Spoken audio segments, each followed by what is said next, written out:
Alors bonjour ou rebonjour à celles et ceux qui étaient là ce matin et bienvenue à ceux et celles qui nous ont rejoints cet après-midi. On va poursuivre cette grande journée, ce forum sur la gouvernance de l'Internet avec une série de keynotes. Ensuite, il y aura la plénière de clôture avec la restitution des 12 ateliers qui ont été extrêmement studieux et très chauds cet après-midi.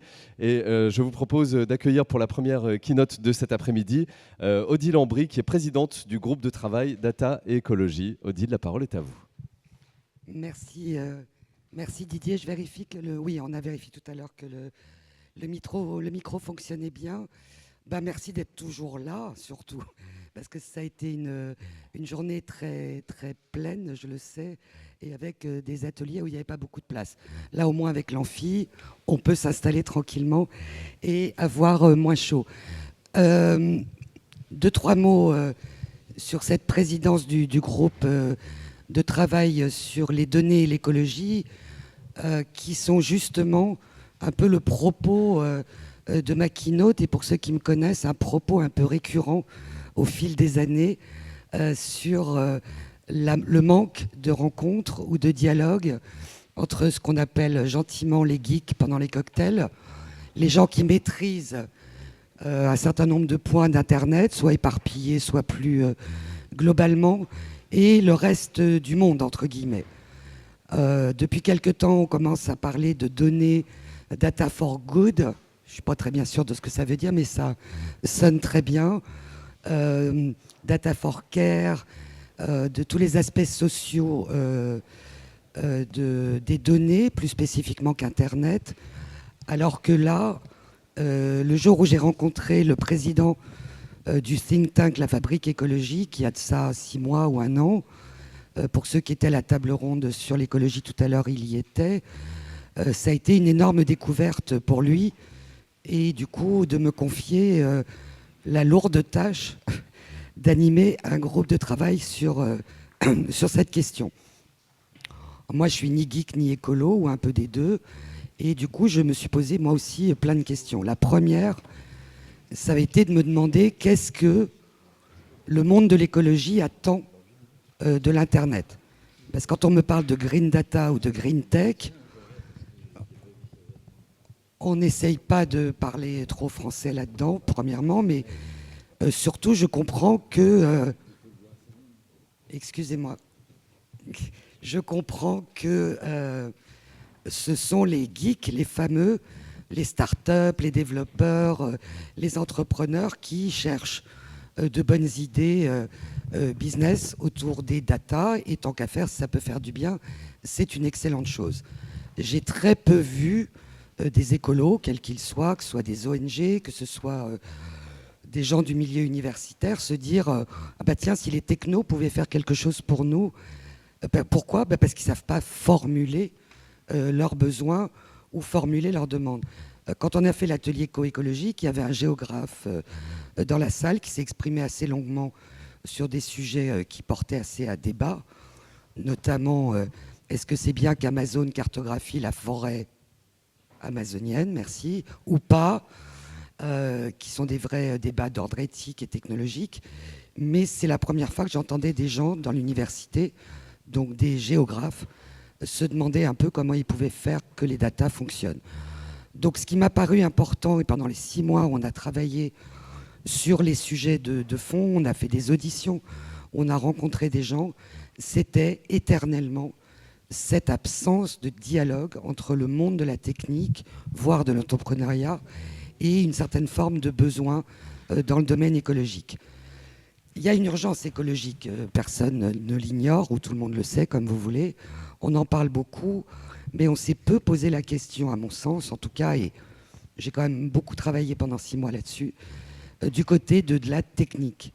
Et du coup, j'ai passé beaucoup de temps chez les écolos à leur dire, vous savez, les techniciens, je les connais, les techs, les geeks, tout ce que vous voulez, même les nerds, on les aime pas, mais quand on leur demande de faire des choses pour le bien de la planète, ils se mobilisent, ils montent des projets et ils avancent. Donc la première chose, et ça sera aussi d'ailleurs ma conclusion, parce que c'est un sujet qui m'importe, c'est le manque de dialogue et le manque de rencontre entre deux communautés qui auraient pourtant tant à faire ensemble. Le deuxième point, c'est à quoi servent ces fameuses données, pourquoi pas les appeler par leur nom.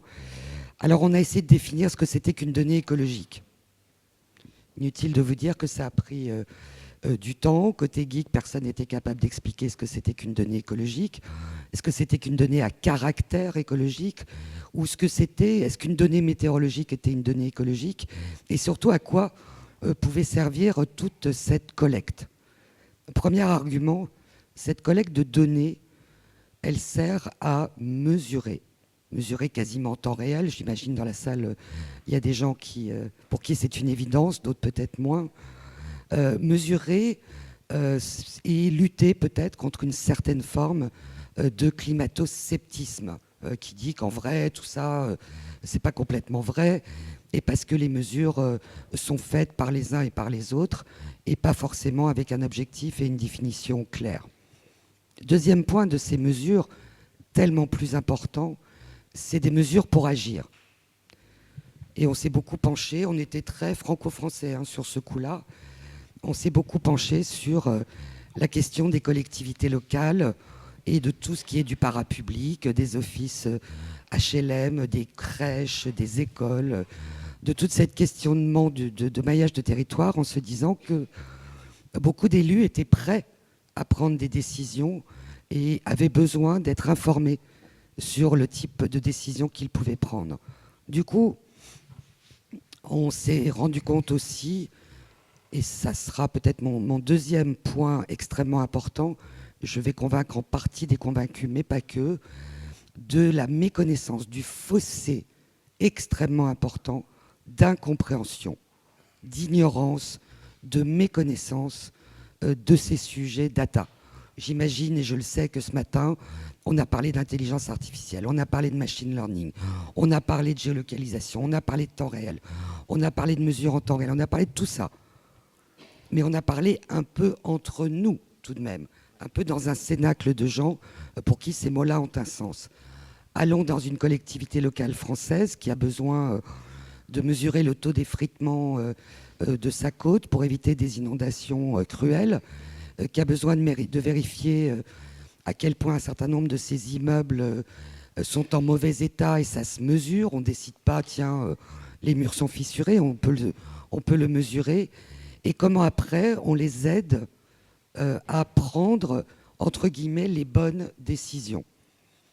Et sur des sujets aussi qu'on a beaucoup abordés ces derniers mois, eh bien, figurez-vous qu'il y a des gens avec des acronymes qui commencent par G et qui finissent par A, qui, en ce moment, montent un certain nombre de partenariats sur les questions des données dans de nombreuses villes françaises, dont un dont l'acronyme commence par G et se termine par E, avec sa petite machine dont l'acronyme commence par W et se termine par E, avec un Z au milieu, si vous me suivez. Eh bien, que font ces gens? Ils mesurent en temps réel le trafic, oui, et ils provoquent des chemins de traverse, ils modifient les villes et la circulation en ville pour les automobilistes. Est-ce qu'ils le modifient aussi pour que ça soit moins pollué, pour que les villes puissent retravailler leur voirie de façon plus efficace et moins coûteuse? Ils le disent, le font-ils? Je ne sais pas. Ce dont je suis absolument certaine, c'est que, et on a pu le vérifier à plusieurs reprises, c'est que les villes qui sont sollicitées par ces acronymes-là vendent ou acceptent des partenariats auxquels, en vrai, dont elles ne maîtrisent absolument pas les enjeux. Donc ces fameuses données, leur collecte, leur traitement, les choix qui sont faits de prestataires de haut niveau pour les traiter, les mesurer et aider à passer à l'action, ça c'est un sujet qui nous a paru extrêmement important. Définir la donnée, définir ses modes de collecte. Peut-être certains d'entre vous ont réfléchi à ces fameux systèmes de capteurs qui sont économiques, qui ne le sont pas, qui sont écologiques ou pas, parce que même le capteur qui capte la donnée écologique ne l'est pas toujours. C'était donc le deuxième sujet après ces fameux modes de rencontre. Je jette un œil sur mon anti-sèche pour la partie la plus optimiste, celle qui nous a tenu le plus à cœur dans dans ce groupe de travail, quand on a commencé, les données commençaient à avoir très très mauvaise presse, notamment sur les données personnelles. Et vous avez peut-être conscience à quel point un certain nombre de données personnelles, données de santé, données collectées par nous avec des téléphones portables, sur le nombre de pas qu'on fait par jour, sur le type d'alimentation, sur l'alimentation des enfants à l'école, sont toujours à la frontière entre une donnée brute et une donnée qu'on peut considérer comme écologique et à laquelle on peut accorder du crédit et surtout bien collecté et bien traité, un bénéfice non négligeable à l'échelle locale et à l'échelle plus globale. Donc on a eu envie, dans la mauvaise atmosphère qui régnait sur les données, d'être un petit peu optimiste et de se demander en quoi ces données pouvaient faire tellement de bien à la planète. Donc il y a des exemples extrêmement jolis, extrêmement éparpillés dans plein d'endroits en France, de gens qui prennent des initiatives. On en a beaucoup parlé pendant l'atelier coécologique. Il y avait quelqu'un qui est venu de la ville de Gand, dont il a dit que la ville de Gand en Belgique était la plus petite métropole d'Europe. J'ai trouvé que c'était assez joli. Et dont le maire a une espèce de punchline que j'aime bien, où il dit il n'y a pas de smart cities, il n'y a pas de ville intelligente, il n'y a que des citoyens intelligents. Et à Gand, ils ont décidé de mettre en place des plateformes comme celle-là, collaboratives, qui fonctionnent avec justement du crowdfunding, du financement participatif sur des projets notamment sociaux et écologiques, où la ville abonde sur chaque euro mis en ligne par des citoyens, considérant que si ce projet reçoit un soutien financier participatif important, alors la ville peut abonder pour le... Je surveille ma montre, je suis encore dans les temps. Non. Ça y est. Ouais, déjà. J'ai dépassé. D'une minute. Tu m'as pas dit les 5 minutes. Tu ne me regardais pas, c'est pour ça. Oh mince. Ah zut. Bon, je croyais que je... Allez, on conclut très rapidement, Odile. Ouais, merci. Et pardon si j'ai rallongé un peu, en plus il est tard. Donc je terminerai en disant que j'aimerais bien que cette note, vous la lisiez parce qu'on l'a faite dans un cadre de groupe de travail bénévole et qu'on a passé beaucoup de temps pour essayer de convaincre, et qu'elle soit portée au-delà dans des tas de projets, et que toutes les initiatives locales qui se montent trouvent des endroits pour être mieux connues, parce que je suis bien persuadée que dans ce domaine comme dans d'autres, ce sont ces espaces collaboratifs desquels vont naître des initiatives porteuses de mieux, de beaucoup mieux. Merci beaucoup, Odile Lambry, pour cette keynote passionnée et passionnante. Je te ferai signe mieux la prochaine fois. Je vous demande d'accueillir maintenant monsieur le président du CSA, monsieur Olivier Schrammeck, pour 10 minutes, peut-être 11, voire 12. Merci beaucoup. Je ne peux pas parler sans... Vous m'entendez ? Si vous avez la voix qui porte. Mais pour Internet, par contre, ce serait mieux de garder le micro, puisqu'on est en live sur Internet aussi. Ouais. Merci.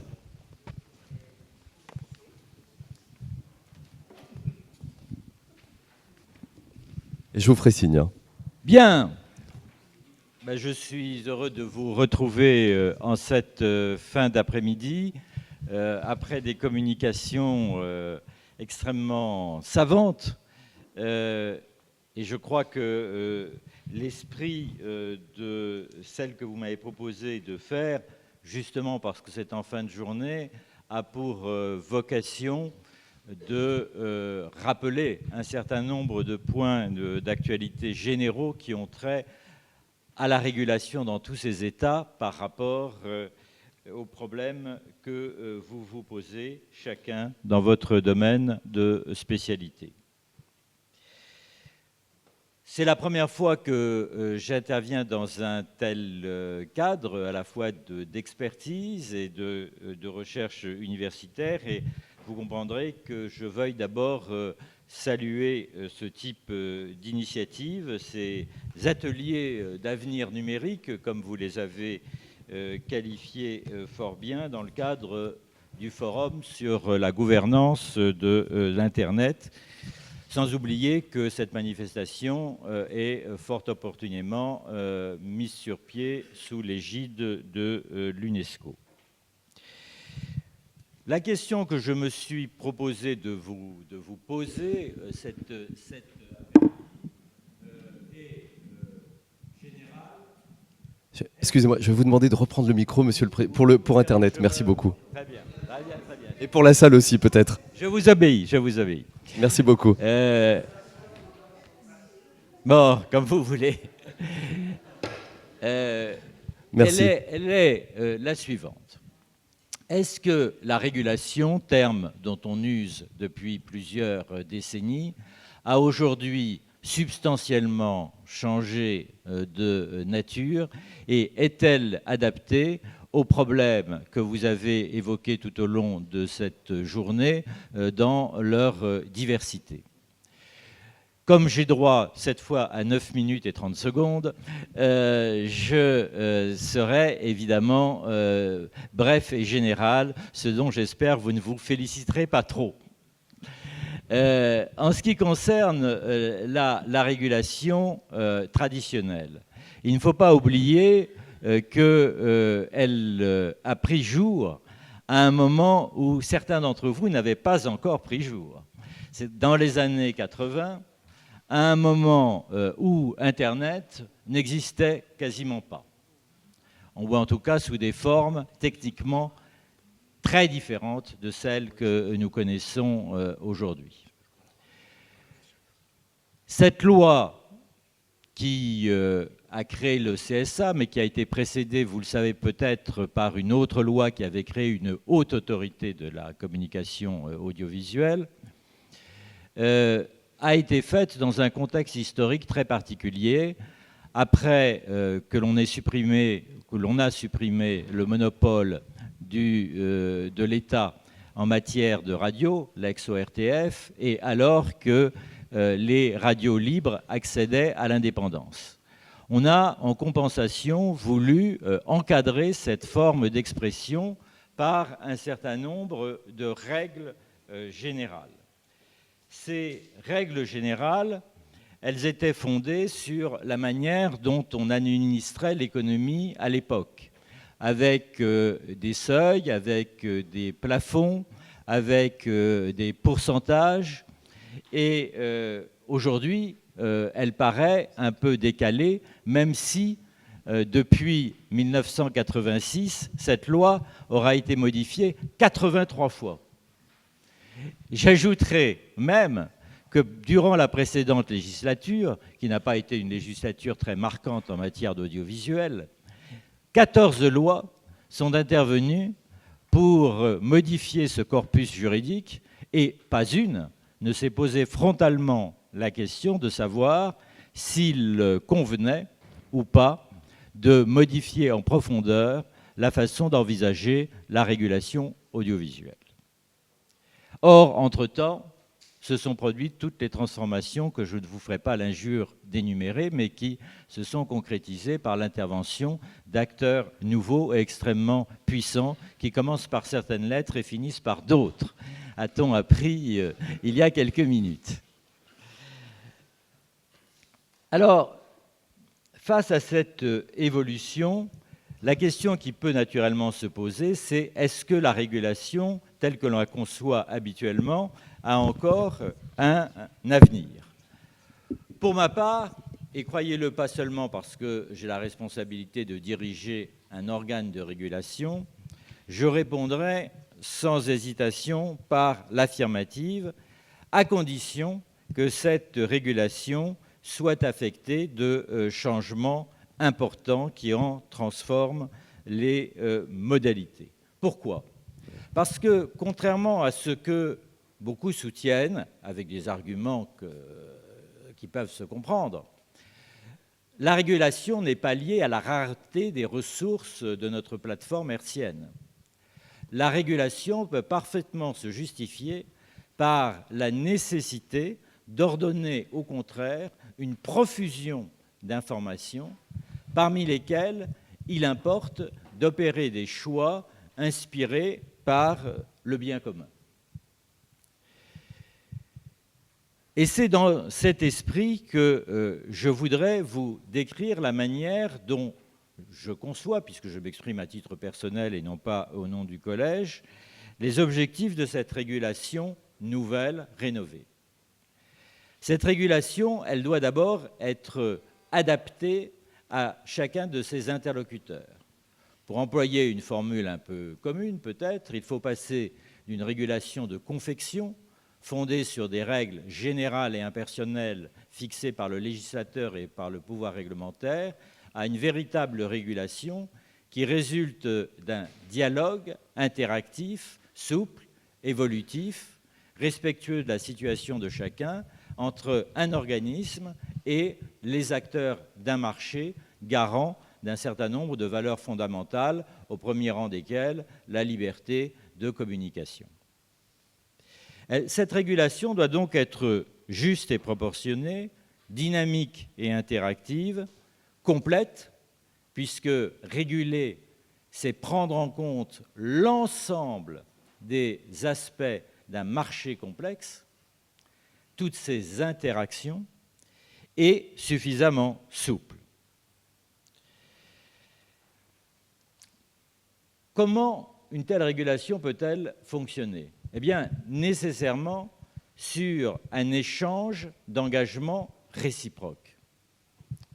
Du côté du régulateur, on propose à nos protagonistes un certain nombre de règles qui nous paraissent conformes à cet intérêt public tel que nous le concevons.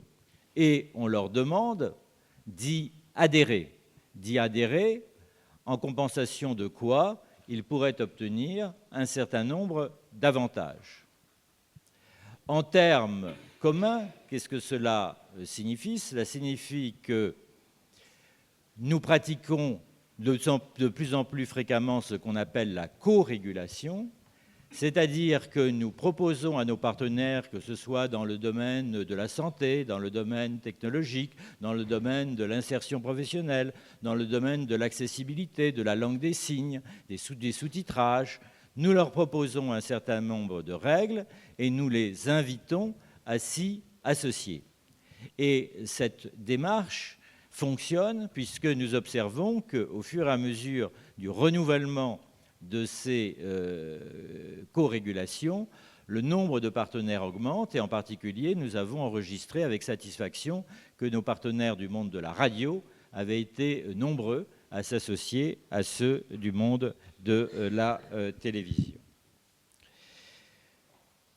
En échange de quoi, nous contrôlons la manière dont ils s'acquittent de leurs obligations et nous discutons avec eux d'un certain nombre de modifications des règles qui sont susceptibles de s'appliquer à eux. Encore une fois, c'est une démarche que nous souhaitons la plus interactive possible. Quels sont les deux phénomènes qui, aujourd'hui, durant ces dernières années, ont affecté ce mouvement vers une régulation contractualisée?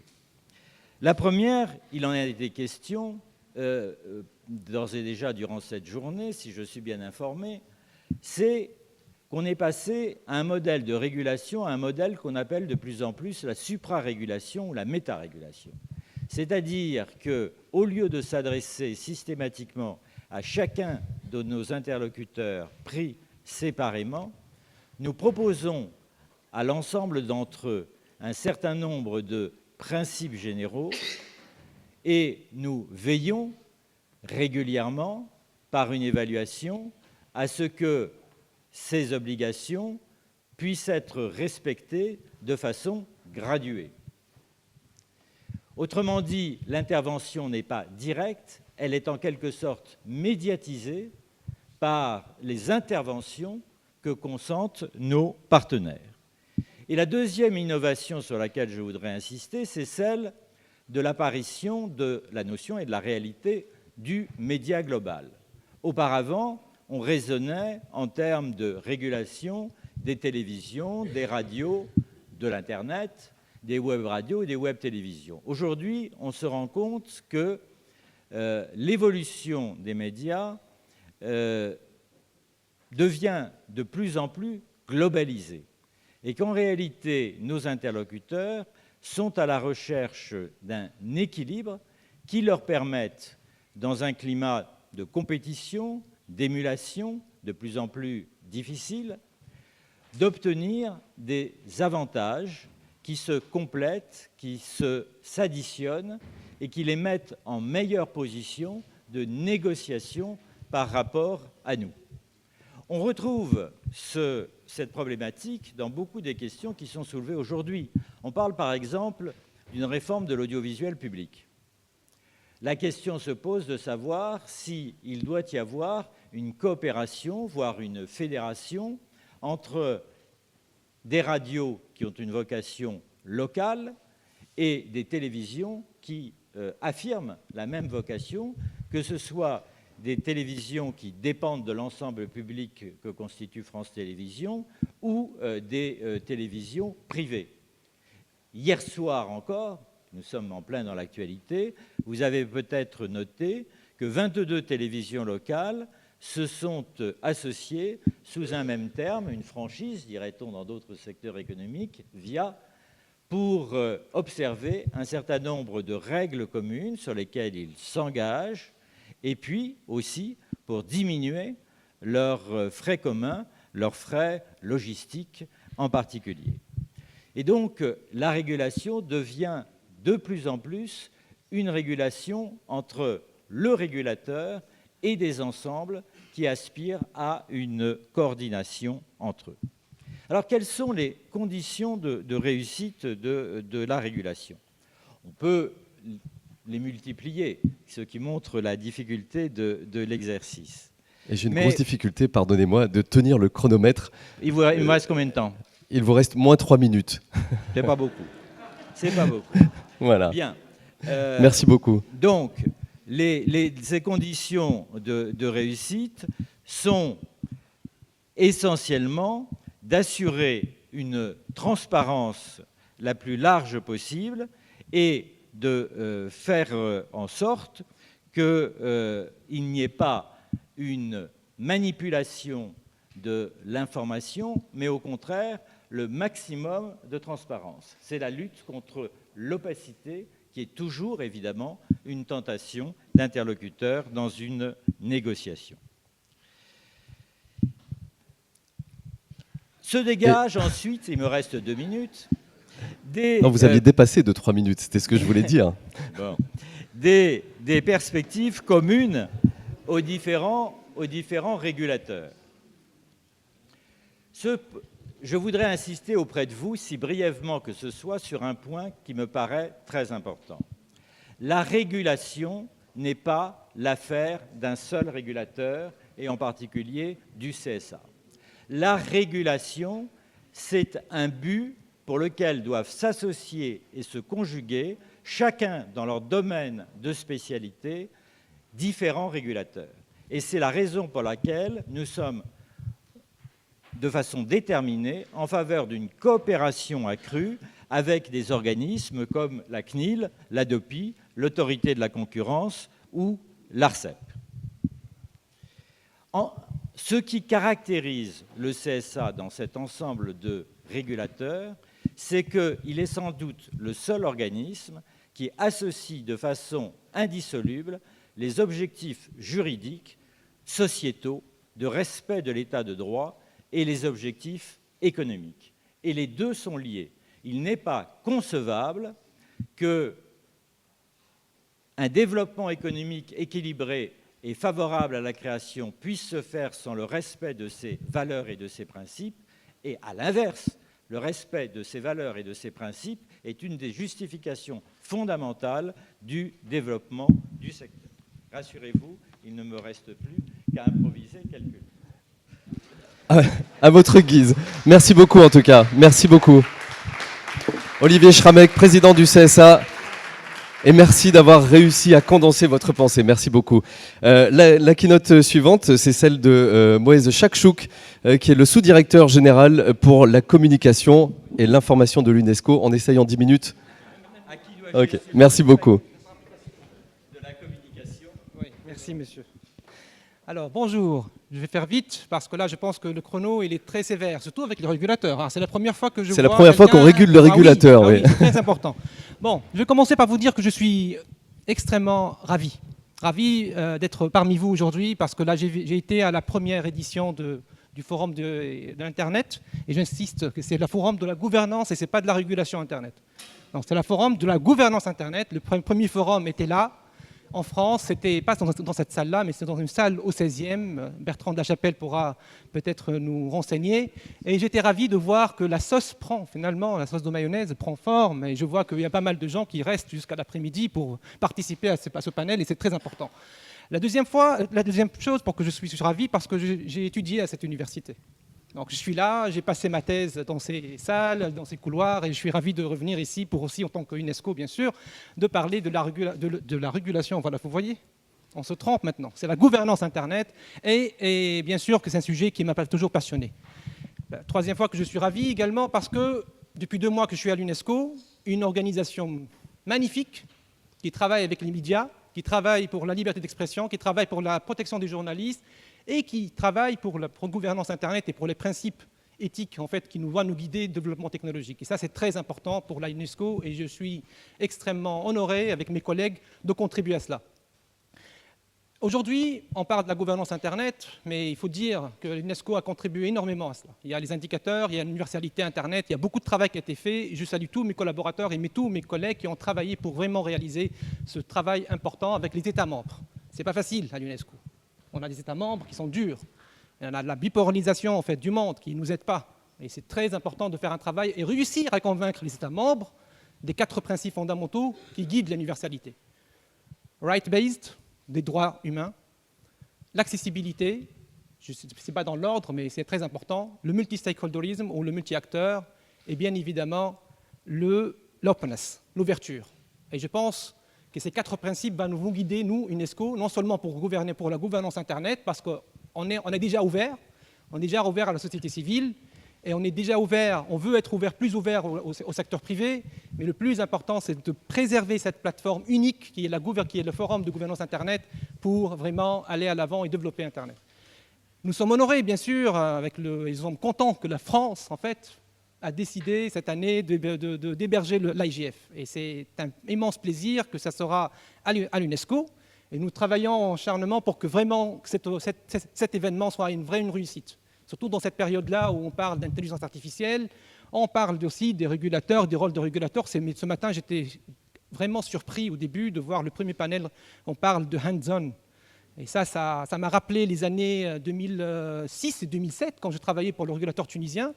Et on avait des forums à l'IUT, le forum des régulateurs. Et là, c'est vrai, on parlera de la régulation comme vous voulez. Ça sera la semaine prochaine, d'ailleurs, à l'Union internationale des télécommunications, où les régulateurs auront droit de parler de la régulation. Ici, c'est la gouvernance Internet. Ce n'est pas la même chose. Internet, c'est autre chose. Et je vous expliquerai pourquoi. Ils m'ont préparé des choses, mais je vais pas les dire. Pourquoi c'est différent? Moi, j'étais en Tunisie, à l'ATI, à l'Agence tunisienne d'Internet, en 2012. On a commencé à parler de la réforme. Et il y a mes amis, mes collègues tunisiens qui savent, Khaled, Mohsen, comment on a vécu à cette période après la Révolution où les lois sont à plat. Il n'y a pas de constitution, il n'y a rien qui peut nous guider pour vraiment développer. Et c'était simple chose de dire, c'était simple pour dire, voilà, on crée un régulateur Internet.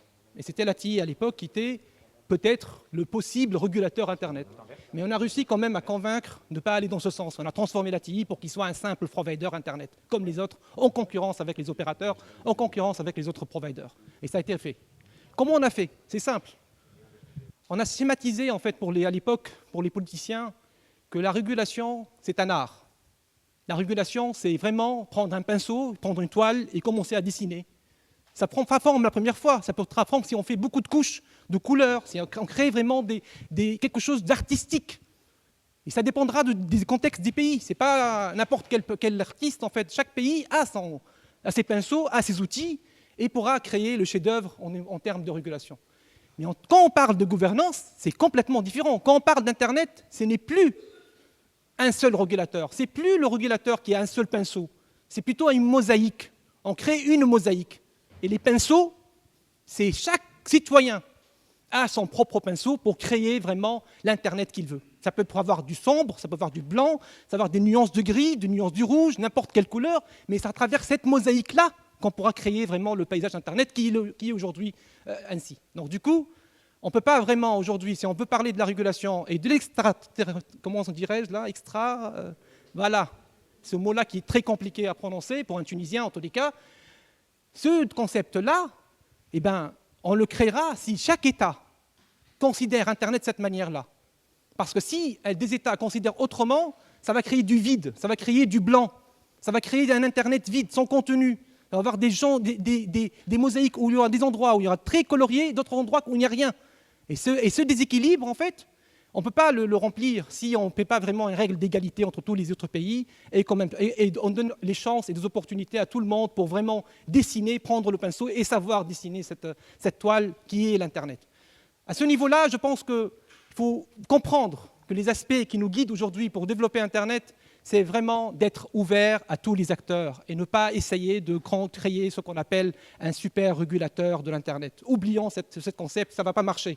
On vous garantit que dans l'avenir, on peut créer des plateformes, on peut créer des outils, on peut créer des règles d'éthique qui vont nous guider. Et nous, à l'UNESCO, on est convaincus que c'est comme ça que ça va aller. Ça a été comme ça pour l'Internet, mais ça ira aussi pour l'intelligence artificielle, parce qu'on est conscient que c'est l'avenir également. L'intelligence artificielle, ça sera pareil. Là, on lance une initiative, et je vous invite, parce que l'IGF, comme il sera chez nous, il y aura un événement, Open Discussions on Artificial Intelligence Inside UNESCO. On va parler du rôle de l'UNESCO, de comment on voit le rôle de l'UNESCO pour l'intelligence artificielle, pour le développement des règles d'éthique et les principes éthiques. Également, on organise une conférence au mois de janvier, en France, à l'UNESCO également, pour parler de l'impact et pour sensibiliser aussi les États membres par rapport à l'impact qu'a l'intelligence artificielle sur les cœurs du métier de l'UNESCO.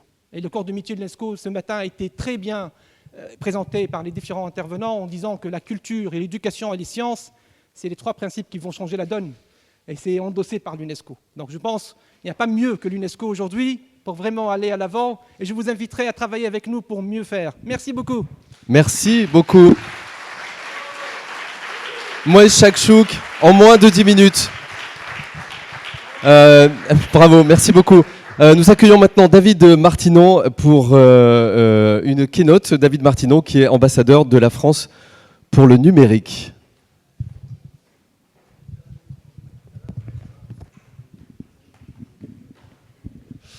Merci. Et je mets le chrono.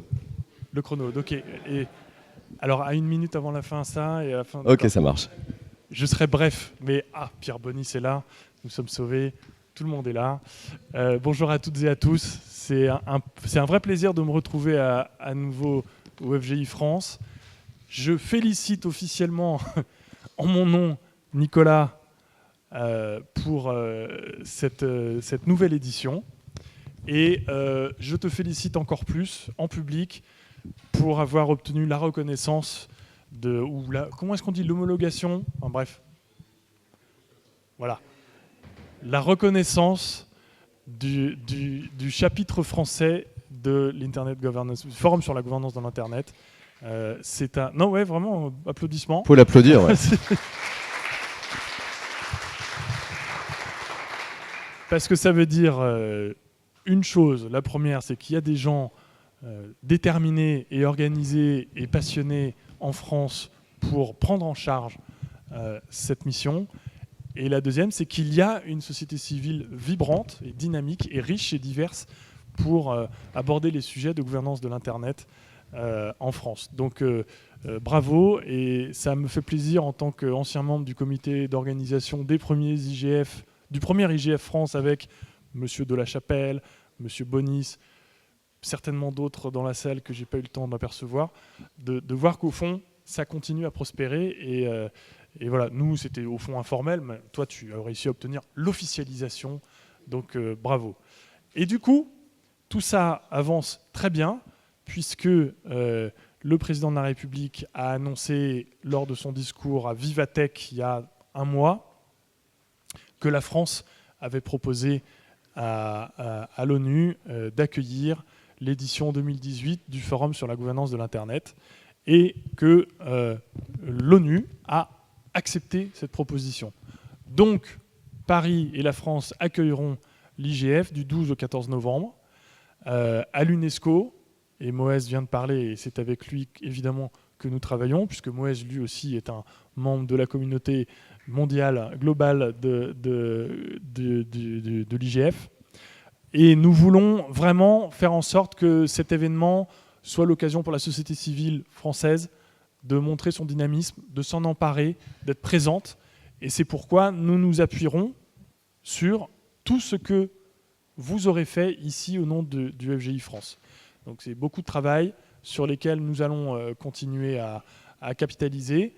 L'objectif, c'est vraiment qu'on puisse ouvrir ou continuer un certain nombre de débats sur des grands sujets structurants de la gouvernance de l'Internet, parmi lesquels l'intelligence artificielle, enfin bon bref, un grand nombre de sujets de gouvernance. Je dois dire que j'ai été très impressionné par le nombre de soumissions qui ont été faites auprès du Multi-Stakeholder Advisory Group. C'est un nombre record.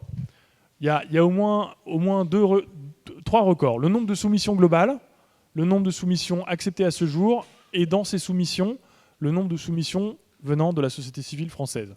Donc maintenant, la difficulté pour le Multi-Stakeholder Advisory Group, qui donc est ce collège qui, auprès du secrétaire général des Nations Unies, assure la programmation de l'IGF, ça va être évidemment de réduire le nombre de propositions à un nombre, comment dire, faisable, pour que les débats soient à la fois consistants, substantiels, non répétitifs, et qu'ils tiennent sur les 3 jours de l'IGF, donc en novembre à Paris.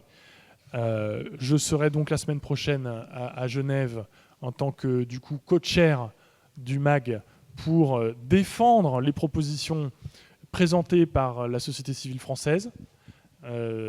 J'espère que ma voix sera entendue parce que la tradition d'indépendance et la susceptibilité du MAG sur ces sujets-là sont légendaires. Donc, souhaitez-moi bonne chance. Je vais vraiment essayer de toutes mes forces, encore une fois, de défendre les propositions que vous avez faites.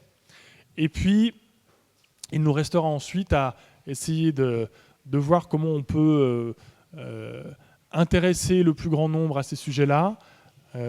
Évidemment, ces dates n'ont pas été choisies par hasard, puisque le 11 novembre, le président de la République accueillera un grand nombre de délégations internationales au niveau chef d'État et de gouvernement. Et notre idée, évidemment, c'est de faire en sorte de garder ces chefs d'État et de gouvernement à Paris.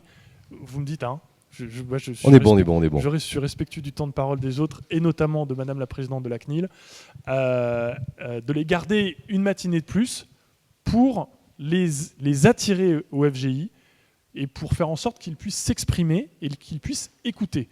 C'est très important parce que il nous semble que les sujets de gouvernance de l'Internet n'ont pas encore, dans les débats publics nationaux, l'importance qu'ils devraient avoir. Donc, pour tout cela, nous aurons besoin de votre engagement, de votre dynamisme, de votre argent. Cher Pierre qui est mon ami. Alors, je m'adresse aussi aux membres du conseil d'administration de l'AFNIC, cher Sébastien Bachelet, pour leur dire qu'il est dans la mission de l'AFNIC d'animer le débat public sur les sujets de gouvernance de l'Internet. Voilà, nous sommes tous des points .fr. Et c'est sympa parce que c'est assez rare de faire un discours dans une atmosphère aussi familiale. Donc, c'est plutôt assez sympa. Et bon, je vais m'arrêter. Ouais. J'ai fait mon boulot. Et je vous dis à très bientôt. Et encore une fois, nous comptons sur vous. Et Nicolas, merci de ton invitation. Merci beaucoup, David Martinon, ambassadeur de la France pour le numérique. Et comme l'a dit David, nous allons accueillir pour la dernière keynote de cette journée Madame la Présidente de la CNIL, Isabelle Falck-Pierrotin, qui nous rejoint sur scène. Merci beaucoup.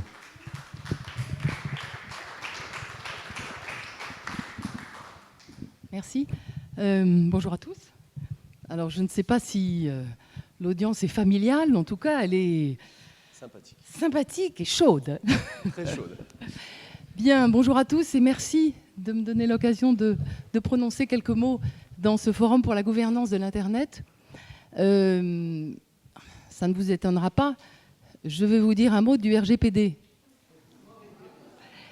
Mais je voudrais partager avec vous quelques réflexions. Qu'est-ce que le RGPD ? Le RGPD, c'est ce nouveau cadre juridique européen sur les données. Je crois que c'est une étape absolument fondamentale pour la régulation d'Internet. Pourquoi c'est une étape fondamentale pour la régulation d'Internet, au-delà de la protection des données ? Pour au moins 3 raisons. La première, c'est que avec le RGPD, on s'attaque non pas à un groupe d'acteurs, non pas à une thématique, mais on s'attaque à ce qui est, je dirais, l'unité de compte élémentaire du numérique, c'est-à-dire la donnée. Et ça veut dire beaucoup de choses, je crois, dans l'évolution de notre réflexion dans le numérique et le degré de maturité, dans le fond, de cette réflexion. Rappelez-vous, quand la régulation d'Internet a commencé, on a commencé sur les contenus pédopornographiques, on a parlé de la propriété intellectuelle. Là, on rentre de plus en plus profondément dans le fonctionnement de la société numérique en encadrant, en régulant cette donnée et en faisant en sorte que nous ayons en Europe un cadre modernisé permettant à la dite donnée de circuler tout en gardant fidélité aux principes éthiques fondamentaux européens. Donc le niveau d'intervention de l'Europe en termes de régulation est en lui-même un niveau d'intervention qui, je crois, témoigne d'une maturité importante en termes de régulation européenne. Deuxième raison pour laquelle le RGPD est une étape fondamentale, c'est que qu'est-ce que veut faire le RGPD ? Le RGPD, il veut remettre l'individu au centre de la régulation. Et ça, si je ne me trompe, c'est bien la promesse de l'Internet. Laquelle promesse a été quand même un tout petit peu oubliée. Et situation qui a conduit à un constat de relations vraiment asymétriques aujourd'hui entre l'individu dont on collecte la donnée et tous ceux qui la traitent. Et l'objectif du RGPD, c'est de redonner à l'individu, dans le fond, sa capacité de négociation, sa capacité de maîtrise, à travers des droits nouveaux, à travers des droits renforcés. Et ça, en termes de message politique, de régulation, c'est, je crois, un message extrêmement fort. Troisième raison pour laquelle ce RGPD est une étape majeure dans la régulation de l'Internet, c'est que nous allons expérimenter un nouveau modèle de gouvernance. Et un modèle de gouvernance qui est directement inspiré de l'Internet. L'Internet, c'est la distribution des compétences. C'est l'inverse d'une démarche top-down. Dans le cadre du RGPD, nous mettons en place une architecture de coopération entre les autorités européennes de régulation qui s'inspire directement de ce modèle distribué de l'Internet, puisque la première couche, entre guillemets, de régulation, ce sont les régulateurs nationaux. La deuxième couche, entre guillemets, c'est la coopération entre ces régulateurs nationaux. Et la troisième, qui est une couche subsidiaire, c'est un échelon européen, ce fameux CEPD, qui succède au G29 et qui est simplement un niveau de médiation et d'arbitrage entre les autorités européennes de protection des données. Donc ça, je crois que ce modèle de gouvernance, c'est le premier modèle de ce type qui est adopté en droit européen. Je crois qu'il peut être porteur, dans les mois et les années à venir, de beaucoup d'enseignements pour d'autres secteurs. Alors, vous me direz, effectivement, tout ça est très bien, mais ça reste une initiative européenne. Et l'Internet, c'est global. Bien sûr, c'est vrai. Ce qui est vrai aussi, c'est que ce modèle, il peut faire école. Et vous avez certainement vu dans les jours récents que, par exemple, la Californie a annoncé que finalement, ils allaient se doter d'une loi inspirée du RGPD. Donc je crois que l'Europe a posé un jalon extrêmement sophistiqué, extrêmement ambitieux de gouvernance de la donnée. Et ce jalon peut potentiellement devenir un standard mondial. Alors, évidemment, il faut que ça marche. Il faut que ce qui est satisfaisant dans les textes soit satisfaisant dans la vie. C'est-à-dire que ce dispositif produise des effets opérationnels. Pour ça, je crois que toutes les parties prenantes sont comptables du résultat. Les parties prenantes, ce sont les individus, les entreprises principalement, et évidemment les autorités de régulation. Les individus, il faut qu'ils s'emparent de tous ces nouveaux droits. Il faut qu'ils mobilisent le droit à la portabilité. Il faut qu'ils se constituent en association ou en recours collectif pour faire valoir leurs droits. Visiblement, ils ont entendu le message. En un mois de RGPD, nous avons reçu, en un mois, 1000 plaintes. Et dans tous les pays européens, c'est à peu près la même chose. Sans parler des plaintes plus médiatiques, de type les plaintes de la Quadrature du Net ou de Max Schrems, qui sont des plaintes, je dirais, beaucoup plus sophistiquées. Mais au-delà de ces plaintes-là, 1000 demandes de plainte en France. Donc les individus, je crois, ont bien compris le message et dans les mois à venir, il va falloir les accompagner pour qu'ils puissent mobiliser les nouveaux droits. Les entreprises, bien sûr, sont comptables aussi de ce RGPD. Et nous, le message en tant qu'autorité de régulation que nous leur faisons passer, c'est que ce RGPD, ne le vivez pas simplement comme une contrainte. Vivez-le comme une opportunité d'investissement parce qu'en réalité, le RGPD répond à une attente des consommateurs, des investisseurs, des salariés en termes de cadre de confiance. Donc investissez dans ce RGPD, dans les nouveaux outils du RGPD pour en tirer des bénéfices opérationnels. Le message, je dirais, passe plus ou moins vite, mais j'ai bon espoir quand même que nous puissions accompagner les entreprises, leur simplifier la vie dans finalement la maîtrise de ces nouveaux outils de RGPD. Et évidemment, la troisième partie prenante, ce sont les autorités de régulation. Et les autorités de régulation, elles vont accompagner, chacune dans leur territoire, ce nouveau cadre juridique. Nous le faisons, nous, à la CNIL, et nous allons le faire, je rebondis sur ce qu'a dit à l'instant Olivier Schrammeck, aussi avec l'idée d'interrégulation. À la CNIL, nous sommes particulièrement conscients du fait que les entreprises, dans certains cas, n'en peuvent plus des multiples interlocuteurs qui sont les leurs dans ces contraintes de compliance. Et donc, nous souhaitons systématiquement, lorsque c'est possible et qu'il y a un régulateur sectoriel intéressé, travailler la main dans la main pour être capable de fournir ce que nous appelons des packs de conformité, des référentiels sectoriels pour aider les acteurs à piloter leur conformité. Lorsque vous avez des sanctions à 4% du chiffre d'affaires mondial, ce qui est énorme, on n'a jamais vu ceci en matière de protection des données personnelles, ce que vous souhaitez, c'est qu'on vous guide pour éviter la sanction. Eh bien, la CNIL sera présente pour guider les acteurs, leur fournir ces référentiels sectoriels et, le cas échéant, avec une autre autorité de régulation, s'il y en a une concernée. Voilà la première réflexion que je voulais partager avec vous. Le RGPD, je crois que, au regard de l'histoire de la gouvernance de l'Internet, nous avons une étape majeure qui a été franchie, et cette étape majeure, elle est franchie, félicitons-nous de ceci, à l'initiative de l'Europe. Ça n'était pas gagné. Pour avoir suivi les négociations depuis plusieurs années, je peux vous dire qu'il y avait toute une série de gens qui ne donnaient pas cher de la possibilité de conclure le règlement. Peut-être que les révélations de M. Snowden nous ont aidés, mais en tout cas, nous avons maintenant cet actif commun, et je crois que c'est un actif très intéressant sur le plan de la régulation d'Internet.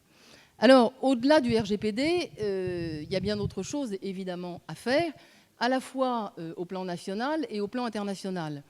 Juste deux éclairages, deux coups de projecteur. Au plan national, nous avons aujourd'hui une opportunité qui est la révision constitutionnelle. La révision constitutionnelle nous donne la possibilité de nous aligner sur nos homologues européens, c'est-à-dire de demander une constitutionnalisation de la protection des données personnelles. 13 pays européens ont d'ores et déjà cette constitutionnalisation. Je crois que c'est une chance, une opportunité à saisir. Nous l'avions déjà dit en 2014, nous le redisons à l'instant. Je pense aussi que c'est la manière pour la France de signifier sa maturité numérique, à nouveau, en montrant que nous sommes capables d'attraper dans la Constitution, dans le fond, ce que nous appelons un droit d'infrastructure, c'est-à-dire un droit qui n'est pas un droit à liberté, qui n'est pas un droit social, qui n'est pas un droit patrimonial, qui est un droit qui finalement intéresse l'infrastructure numérique dans laquelle finalement les uns les autres nous évoluons de plus en plus. Donc, constitutionnalisation de la protection des données personnelles. La deuxième réflexion au plan international, c'est qu'évidemment, il faut continuer à réfléchir à cette infrastructure numérique et aux principes qui doivent l'animer. Je n'ose dire la réguler parce que c'est un mot qui est mal porté ici, l'animer. À cet égard, la CNIL a des propositions à faire. Nous avons travaillé sur l'intelligence artificielle et les questions éthiques liées à l'intelligence artificielle. Et au terme de plus d'1 an de travail, nous avons dégagé deux principes nouveaux, le principe de loyauté et le principe de vigilance continue, qui, je crois, ajoutés à un principe de transparence, peuvent constituer justement ces principes d'infrastructure, c'est-à-dire des principes qui peuvent être mis dans une charte du numérique au niveau national ou au niveau international. Et sur le plan de la protection des données personnelles, en tout cas, nous avons mis ce sujet intelligence artificielle à l'agenda de la conférence mondiale des autorités de protection des données qui va se tenir au mois d'octobre à Bruxelles. Et nous espérons que nous serons capables, dans cette enceinte, de produire finalement un cadre de référence, un cadre de principe pour le développement de l'intelligence artificielle et des algorithmes. Et au sein de ce cadre de référence, nous voudrions voir inscrits les principes de transparence, les principes de vigilance continue et les principes de loyauté. Voilà dans les 7 minutes ou 8 minutes. On est à 13. 13 minutes, ce que je pouvais dire. Et en tout cas, je vous remercie de votre attention. C'est moi qui vous remercie. Merci beaucoup. Merci à tous ces intervenants pour ces keynotes de très très haute volée. Alors on va terminer cette journée avec la plénière de clôture. Tout au long de la journée, il y a eu 12 ateliers, 4 parcours différents. Vous avez été nombreux à plancher, malgré la chaleur un peu étouffante de l'université. Et j'appelle pour cette plénière de clôture Lucien Castex, de l'université Sorbonne Nouvelle, et Jennifer Chrétien, qui vont restituer évidemment les travaux de ces 12 ateliers. Et puis ensuite... Comment ? De Renaissance numérique, pardon. Merci. Excusez-moi, Jennifer. De Renaissance numérique, et qui vont donc restituer les travaux de ces 12 ateliers. Il y aura également la restitution du hackathon, Nicolas, hein, je ne me trompe pas. Et puis à 19h, on ira boire un verre au rez-de-chaussée pour se rafraîchir un peu.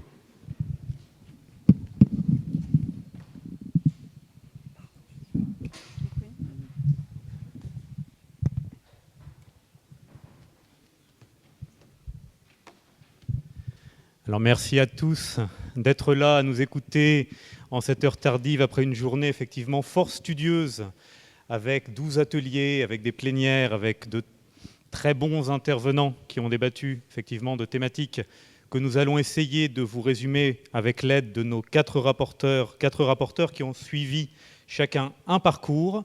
Mais avant cela, nous allons vous présenter un projet d'étudiant et je laisse Jennifer l'annoncer. Si tu permets, je vais déjà remercier tout le monde parce que 10 heures de débat, ça a été assez vif et intense aujourd'hui. On a même eu des belles confrontations dans certains ateliers, des confrontations d'idées. Preuve que la gouvernance de l'Internet est un sujet qui mérite d'être débattu, traité, approfondi et que le FGI Monde sera un temps aussi important pour poursuivre cette discussion. Je voudrais remercier pêle-mêle les intervenants, les modérateurs, les participants et puis tous les... vous tous, parce que je sais que tout le monde a été assez actif dans tous les ateliers, et surtout remercier précieusement les 4 rapporteurs qui vont faire un exercice assez d'équilibriste, c'est-à-dire synthétiser en une demi-heure 10 heures de débat. Mais d'abord, je crois qu'il y a eu une petite expérience dont l'ISOC veut nous parler, qui est un retour de voyage en Estonie, ou alors peut-être ce sont les étudiants directement qui vont raconter un petit peu leur expérience. Merci. Alors, je ne sais pas si vous m'entendez là. Du coup, avant de commencer, on voulait remercier The Internet Society de nous avoir permis de partir en Estonie en finançant une partie de notre voyage. Donc, on est des étudiants en master de communication numérique et tout au long de notre année, on a mené un projet d'études pour aller étudier le numérique et on a choisi l'Estonie. Je pense que tout le monde, ces derniers temps, a entendu parler de l'Estonie comme le pays à la pointe du numérique en Europe. C'est pour ça que nous, on a décidé d'y partir. Et on va vous faire un bref résumé de ce qu'on a vu là-bas. Pour moi, ça va être assez facile parce qu'en fait, au-delà de ce voyage d'études, j'y ai étudié et donc j'y ai vécu et j'ai pu mesurer l'impact en fait du numérique dans la vie citoyenne. En effet, en arrivant en Estonie, je suis passée de citoyenne française en fait à citoyenne estonienne en l'espace de 72 heures grâce à la carte d'identité numérique. En fait, la carte d'identité numérique estonienne, elle permet d'avoir accès à plus de 500 services en ligne. Concrètement, ce qu'on ne peut pas faire avec cette carte, c'est juste se marier, divorcer et puis faire un achat immobilier. Donc, c'est vraiment quelque chose de très important. Du coup, il y a un petit fun fact à propos de cette carte. En fait, en Estonie, on ne peut pas vous demander 2 fois la même info administrative sur vous parce que l'Estonie a mis en place une plateforme numérique qui s'appelle le X-Road. Et en fait, cette plateforme, elle permet aux administrations et aux services publics estoniens de piocher les données qu'elles ont besoin sur vous directement via cette plateforme. Donc, ça permet un gain de temps considérable. Et c'est pour ça, en fait, que la France, depuis plusieurs années, s'est tournée vers le numérique. C'est d'ailleurs pour ça que Édouard Philippe a dit, je cite, lors de son premier voyage officiel, « La réalité estonienne, c'est l'objectif français en matière d'e-administration d'ici 2022 ». Et c'est ce que Camille va vous expliquer un petit peu plus en détail. En effet, je vais vous présenter en 4 dates clés le rapprochement stratégique franco-estonien qui a eu lieu cette dernière année. La première date clé, comme vous l'a présenté Chloé, c'est en juin 2017. Édouard Philippe a effectué son premier voyage diplomatique à Tallinn, juste avant que l'Estonie prenne pour la première fois la présidence tournante de l'Union européenne en juillet 2017. Donc l'Estonie a vraiment profité de ces 6 mois pour vraiment déployer un marketing territorial important autour des enjeux du numérique, et notamment en septembre 2017 en organisant le sommet du numérique européen dans sa capitale. L'Estonie en a profité vraiment pour mettre en avant tout ce qu'a dit Chloé par rapport à sa carte d'identité, son e-résidence et aussi toute son e-administration. La France vraiment a commencé à se rapprocher de l'Estonie en septembre dernier, mais vraiment c'est en mars 2018 que ce rapprochement s'est concrétisé avec la signature des accords Paris-Tallinn. Ce sont des accords qui visent à rapprocher les 2 pays et à échanger les bonnes pratiques en matière de politique numérique. Alors on peut expliquer ce rapprochement stratégique en partie par justement ce marketing territorial important qu'a déployé l'Estonie depuis ces dernières années et dont va vous parler rapidement Sébastien. Alors pour être concis, depuis la chute de l'URSS donc en 1991, l'Estonie a misé tout simplement sur le numérique pour inscrire son pays dans un monde de plus en plus globalisé. 2 choses à retenir, c'est qu'en 2000, Internet devient un droit humain. Et l'autre chose, notamment, c'est que depuis une vingtaine d'années, toutes les politiques sont faites pour faciliter les interactions entre citoyens et États qui prennent un nom e-estonien. Et l'autre chose, c'est que le numérique sert aussi à une ouverture donc, internationale, à savoir séduire des investisseurs et des entrepreneurs. Et cette stratégie, elle passe par une mesure, donc un marketing territorial qui est très fort, Et l'autre mesure qui est notamment l'autre mesure phare, excusez-moi, de ce projet pour s'ouvrir à l'international, c'est l'e-résidence. Et l'e-résidence, comme l'a très bien dit Chloé, c'est acquérir donc la e-citoyenneté de manière très simple, et sans mettre les pieds en Estonie, on peut aussi administrer ou créer une société. Et 3 chiffres à retenir pour cette e-résidence, c'est qu'aujourd'hui, il y a 33 000 personnes qui sont e-résidentes. En 2017, le nombre de e-résidents a dépassé le taux de natalité en Estonie. Et dernier fait, c'est qu'il y a 73 nationalités différentes qui ont choisi de prendre la e-nationalité. Et à travers toute cette vision un peu peut-être idéalisée justement du numérique, et aussi très souhaitée, enfin très rêvée par rapport aux pays européens, Chloé va nuancer ce petit propos. On n'a pas vraiment de temps, du coup on va vous remercier.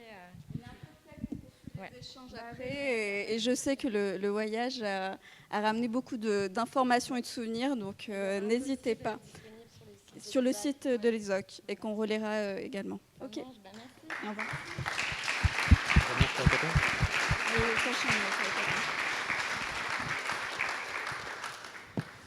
Merci à vous tous.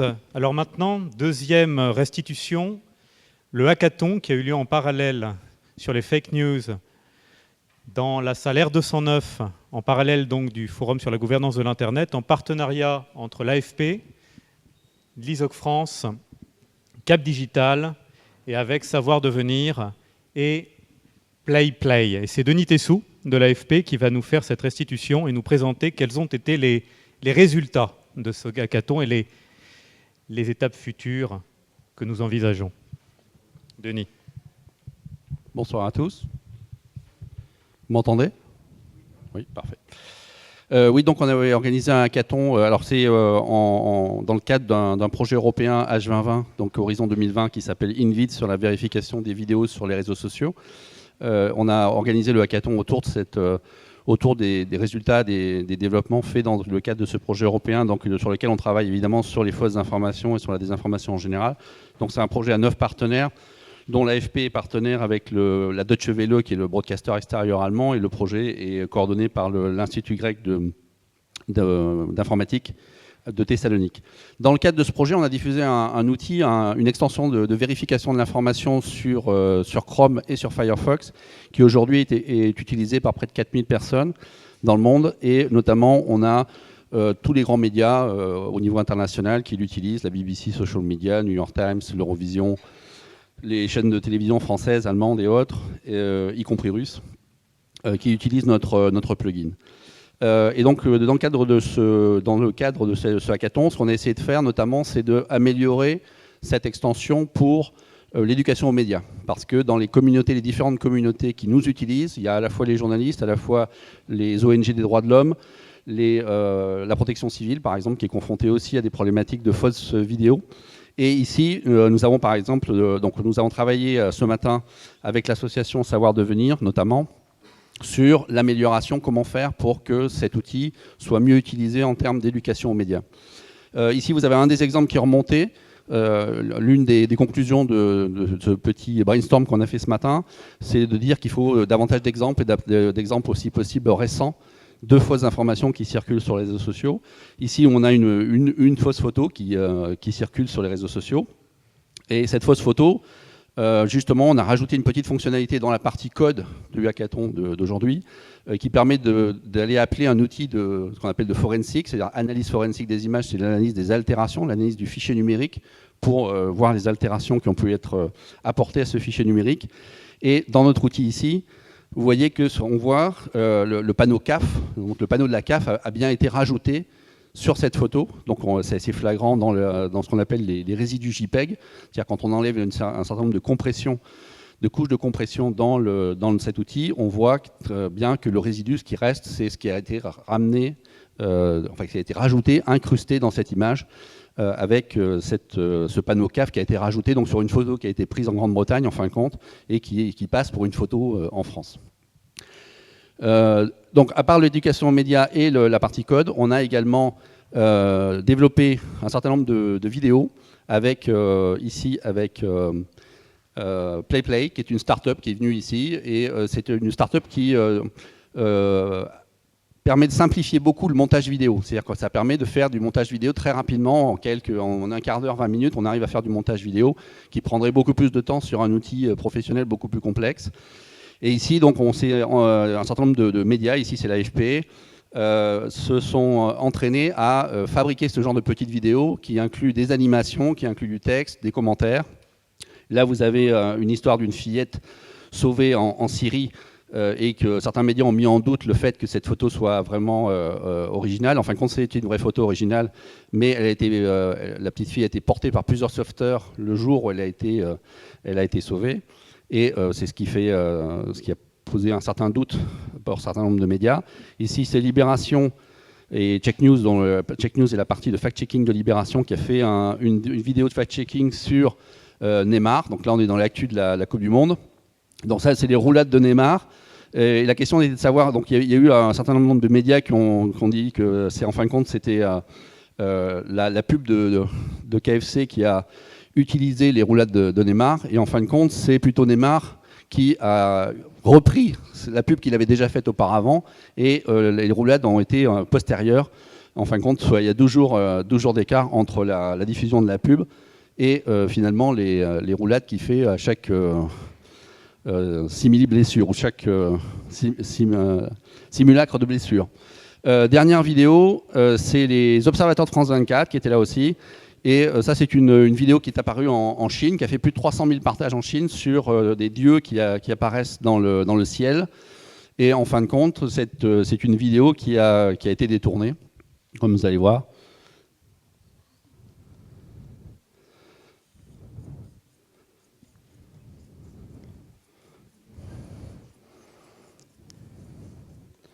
Donc l'idée de cette partie du hackathon, c'était vraiment d'essayer de trouver un outil qui permette de faire des vidéos, des narrations en vidéo, de démystification de fausses informations qui soient à la fois ludiques, rapides et impactantes. Et vous voyez qu'en fin de compte, c'est une vidéo d'un jeu vidéo qui a été repris simplement d'un écran de portable, si on voyait la vidéo jusqu'à la fin. Donc voilà pour les résultats du hackathon. Merci.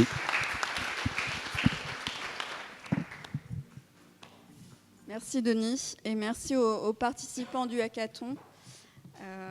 Là aussi, c'était un défi en quelques heures de déjà tirer des éléments concrets sur une problématique assez vaste. On va passer directement, puisque la journée a été assez dense, aux 12 propositions. Donc on va appeler chacun des rapporteurs par parcours, puisqu'il y avait 4 parcours thématiques pour ceux qui ont suivi finalement la logique du programme. On avait 12 ateliers, 4 parcours, et l'idée est de tirer de chacun de ces ateliers une proposition concrète qui permettra aussi d'entamer des discussions et de poursuivre du moins la discussion, notamment FGI Monde, mais en fait la discussion sur la gouvernance de l'Internet ne se passe pas non plus qu'au FGI, et aussi au sein des organisations partenaires, de permettre aussi de venir nourrir les réflexions. Donc, on va commencer par Jean-François, qui a travaillé sur le premier parcours qui était reprendre la main, donc avec un axe très citoyen. Merci. Bonsoir à tous. Bon, ça vous a été dit, restituer 10 heures de débat en l'espace de quelques minutes, c'est un exercice qui est un peu complexe, à plus forte raison quand les débats ont été aussi denses qu'ils l'ont été aujourd'hui. Alors, peut-être pour commencer, rappeler les points saillants qui ont été transverses à l'ensemble des 3 parcours, des trois ateliers, et qui sont d'une part le constat d'une difficulté à encadrer légalement la donnée. Du moins à l'encadrer légalement sans tomber dans le travers qui a été évoqué ce matin de la course à l'armement juridique. D'autre part, chacun des intervenants a eu à cœur de rappeler les liens intimes qu'il y a entre les thèmes qui étaient abordés et la protection des droits et libertés fondamentales. C'est-à-dire qu'il a été mis en œuvre un arbitrage permanent entre la sécurité d'une part, évidemment, et la protection des libertés individuelles. Alors, partant de ces constats, pardonnez-moi, le premier atelier justice prédictive et données donc a commencé lui également par le constat d'un accroissement exponentiel de la quantité des données juridiques. De cet accroissement, une conclusion somme toute assez logique, On m'entend mal? Pardon. Donc de ce constat, de ce constat, une conclusion. La difficulté à rechercher l'information juridique et à surnager dans un flot d'informations toujours plus important. Ça a amené le débat sur la question des responsables de traitement, des logiciels de traitement de l'information juridique, et notamment autour de la société Doctrine, qui a fait l'objet de beaucoup de commentaires. On a relevé trois points qui étaient particulièrement saillants, notamment la question de la protection de la vie privée des bénéficiaires des décisions de justice qui étaient traitées. Nous avons eu des débats qui étaient assez intéressants sur la difficulté qu'il peut y avoir à anonymiser des décisions de justice par le biais d'un logiciel, et comment on peut améliorer un algorithme pour justement faciliter au fur et à mesure par le machine learning l'apprentissage et la protection des justiciables. Un autre point qui a été relevé, c'est le risque de cristallisation de la décision de justice si l'on ne se fie qu'aux décisions qu'à des logiciels et qu'à des décisions antérieures, puisqu'évidemment le droit est une science infiniment complexe et que l'on est nécessairement amené à faire un arbitrage entre les faits de l'espèce et les décisions antérieures. Sur ces points a été fait également une comparaison avec l'exemple américain et l'échec relatif des logiciels de justice prédictive qui ont été mis en œuvre. Et enfin, on a mis également, on a proposé des solutions extrêmement concrètes, notamment dans la protection de l'office du juge, comme par exemple la réaffirmation au sein des textes de loi de son pouvoir souverain d'appréciation au regard des algorithmes prédictifs. Alors à l'issue de cet atelier, on a eu une proposition d'amélioration qui a été faite et qui est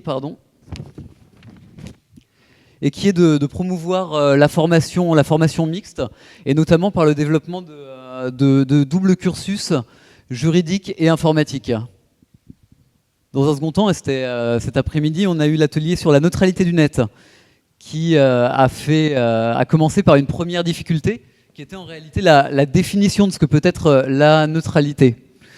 On s'est arrêté finalement sur la définition du règlement européen sur l'Internet ouvert, donc le droit de pouvoir mettre à disposition toute information ou accéder à toute information sur Internet. Là encore, on a pris le prisme de l'exemple américain pour développer le sujet et voir notamment comment la neutralité pouvait être un frein à l'innovation, et également, même si le consensus général était plutôt pour la protection de la neutralité, également comment il pouvait être un avantage dans la protection contre les trafics de données les moins pertinents. À l'issue de cet atelier, nous avons eu également une proposition qui était relative cette fois à l'utilisateur final, c'est-à-dire il s'agissait d'armer l'utilisateur final et de l'éduquer dans ce qu'on pourrait qualifier d'une bonne pratique de la neutralité, tout en s'assurant en parallèle de mettre en place les mécanismes nécessaires dans les faits à s'assurer de l'existence d'un choix réel à chaque étape de la chaîne. Enfin, le troisième et dernier atelier, qui était l'atelier appelé Données et convergence numérique, qui a constaté là encore une progression corrélative des quantités de données et donc de cause à effet des systèmes de traitement de ces données. Or, le blanc relatif législatif a été rappelé quant au statut juridique de la donnée. Bien évidemment, il existe des statuts relatifs aux données personnelles, relatifs aux données de propriété intellectuelle, mais malgré tout, ces textes devaient être complétés, l'ont été récemment par le règlement général sur la protection des données personnelles, dont la plupart des intervenants se sont félicités, ainsi que par sa mise en perspective avec la Convention 108 du Conseil de l'Europe, et où a été notamment relevée la mise en avant de l'autonomie individuelle ainsi que de la dignité humaine au sein des textes. Enfin, donc, cet atelier s'est terminé par la dernière recommandation de la journée, qui était la nécessité d'impliquer l'ensemble de l'écosystème notamment par des dispositifs d'aide et d'incitation. Donc de les inciter à s'investir dans la gouvernance de l'Internet et à mettre en place une stratégie réelle de protection des données. Je vous remercie. Merci à toi.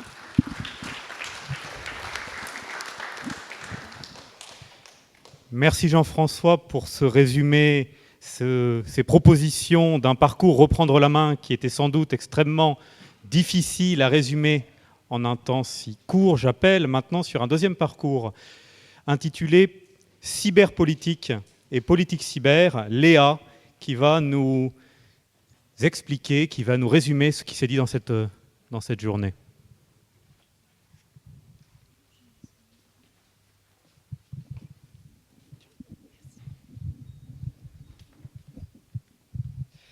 Bonsoir à tous. Alors, je suis chargée de restituer le parcours cyberpolitique, politique cyber, qui s'est attaché à l'évolution de la régulation du cyberespace sous différents angles, à la fois sous l'angle de la sécurité, des infrastructures et de la plateformisation.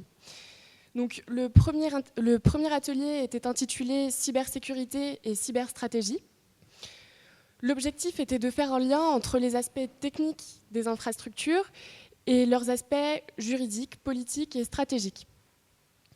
Ont été présentées les nombreuses vulnérabilités que connaît le cyberespace, qui rendent possible les cyberattaques, et il a été montré qu'il est de plus en plus difficile de s'en défendre à cause de la transformation digitale, caractérisée par des usages décentralisés et mobiles, notamment avec les objets connectés.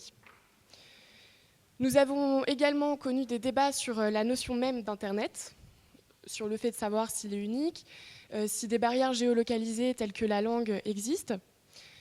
Il en ressortait que si Internet peut paraître plat, il se traduit bien dans l'espace physique. Autre point, nous avons également envisagé la régulation juridique des cyberattaques sous un angle international. A été invoqué le fait qu'il est très difficile d'attribuer la responsabilité d'une cyberattaque, qu'elle soit diligentée par un État ou des personnes privées. De cet atelier ressortait la proposition suivante. Il serait nécessaire d'enseigner l'informatique à l'école, notamment la cybersécurité, et avant cela, de former des enseignants. Ensuite, sur le deuxième atelier, intitulé Accès et infrastructures, nous avons eu l'occasion de voir le programme européen sur la 5G, qui a notamment pour objectif que d'ici 2020, chaque État membre soit doté d'au moins une ville équipée de la 5G, et qui requiert que d'ici 2025, toutes les zones urbaines et axes routiers européens en bénéficient également. Il a été noté que ce projet est à la fois très ambitieux et en termes de délai et d'investissement, notamment parce que de l'avis général, il ne s'agit pas seulement de passer de la 4G vers la 5G, comme ce fut le cas de la 3 vers la 4G, mais cela ne vise pas seulement l'augmentation des débits, mais cela vise également le développement d'un nouvel écosystème qui intégrerait tous les services. Par exemple, dans le cas d'une voiture connectée, elle serait connectée à la fois aux voitures, mais aussi aux feux rouges. Enfin, des intervenants ont mis l'accent sur le fait qu'il faut être vigilant sur l'accessibilité aux fréquences, notamment sur leur durée d'attribution et sur leur prix.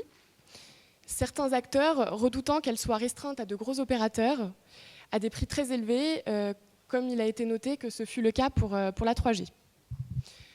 Dans le cadre de cet atelier, la proposition qui a été soulevée, c'est de renforcer la communication des moyens de s'impliquer dans la 5G au bénéfice de toutes les entreprises, quelle que soit leur taille, pour qu'il soit plus aisé pour elles de s'investir. Et j'en viens désormais au troisième et dernier atelier, relatif à la plateformisation d'Internet. L'objectif était de montrer que la plateformisation connaît à la fois des avantages et des inconvénients. Deux points ont notamment été vus. D'un côté, nous avons vu qu'avec les plateformes se développent de nouvelles formes d'organisation du travail, avec notamment les travailleurs indépendants, qui connaissent des risques quant à leur santé et à la sécurité de leurs conditions de travail. Et également les travailleurs de la donnée qui effectuent des activités de faible intensité sur Internet et des tâches souvent répétitives.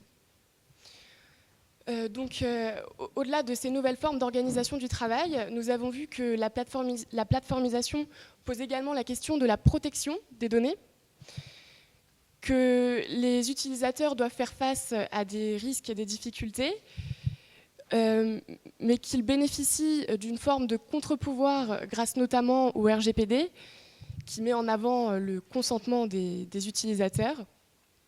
RGPD qui sera prochainement complété par le règlement e-privacy. De cet atelier, la proposition qui est ressortie, c'était d'adapter les schémas de régulation autour des deux axes que nous venons de voir, le travail et le contre-pouvoir des utilisateurs face aux plateformes. Je vous remercie. Merci Léa.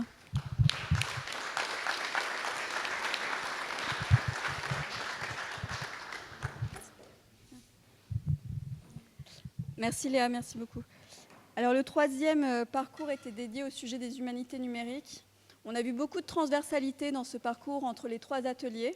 Donc Julie va venir nous présenter, Julie Moméja va venir nous présenter ces trois ateliers et puis les propositions qui en sont ressorties. Bonsoir à tous.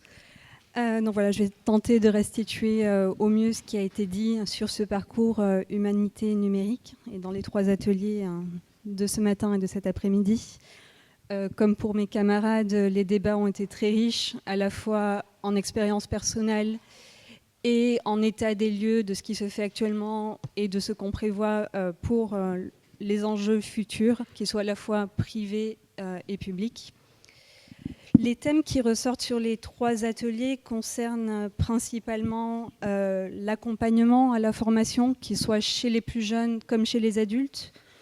On a également aussi beaucoup parlé du thème de la citoyenneté numérique et de la transparence au niveau des médias pour lutter contre la malinformation, et également de la nécessité d'évaluer l'éducation aux médias. Alors, le premier atelier était consacré aux enjeux de la digitalisation de la formation. Le premier point abordé concernait principalement l'intermédiation, à savoir la nécessité de développer un accompagnement de l'apprenant, de même que d'inclure de manière vraiment forte une inclusivité, une mixité et une projection pour les publics les plus jeunes, afin de favoriser au mieux une acculturation au numérique. On se retrouve confronté cependant à une inadéquation entre les formations dites traditionnelles et les apprentissages numériques actuels et qui vont devoir être mis en place dans le futur. Et donc une nécessité de s'adapter aux nouvelles manières de concevoir la formation, où l'apprenant devient véritablement un acteur autonome. On a parlé de cette notion d'empowerment de l'individu, et grâce donc à une plateforme qui devient véritablement un outil. De même, l'accélération des innovations nécessite des formations rapides sur des sujets qui sont vraiment complexes et qui devront être abordés tout au long de la vie pour répondre aux besoins des entreprises notamment. Au niveau de la proposition finale, je pense qu'on a vraiment insisté sur cette nécessité d'accompagner l'apprenant et donc d'encadrer, d'accompagner à la fois les bénéficiaires et les acteurs dans la formation par le biais du numérique et de l'Internet qui deviennent véritablement des outils de formation. Pour ce qui concerne le deuxième atelier, donc, qui lui s'intitulait « La démocratie à l'épreuve des troubles informationnels », on peut dire qu'on assiste véritablement à une véritable recomposition formée. Le cyberespace apparaît comme un engrais à fake news avec des contenus et des comportements à risque qui augmentent et donc une malinformation contre laquelle il faut lutter. La distinction a été faite entre régime démocratique ouvert et régime autoritaire fermé, donc il faut vraiment insister sur cette distinction et sur la nécessité de créer une meilleure opinion publique en ligne afin donc de s'engager contre cette désinformation fréquente. Parmi donc, les solutions proposées donc pour s'attaquer à cette désinformation, il a été suggéré de couper ou de suggérer donc, aux annonceurs de stopper leur financement vis-à-vis de sites qui pourraient être répertoriés dans des listes disponibles à tous. De même qu'une responsabilisation des acteurs politiques, notamment en période électorale, afin de restaurer une capacité à s'informer de manière calme et sereine, en proposant un service public de notification, par exemple. Et enfin, la nécessité de créer un véritable espace public du numérique qui soit dynamique et de confiance. Pour terminer, donc, sur la création de débats véritables chez les plus jeunes et la nécessité d'évaluer une éducation aux médias et à la citoyenneté numérique.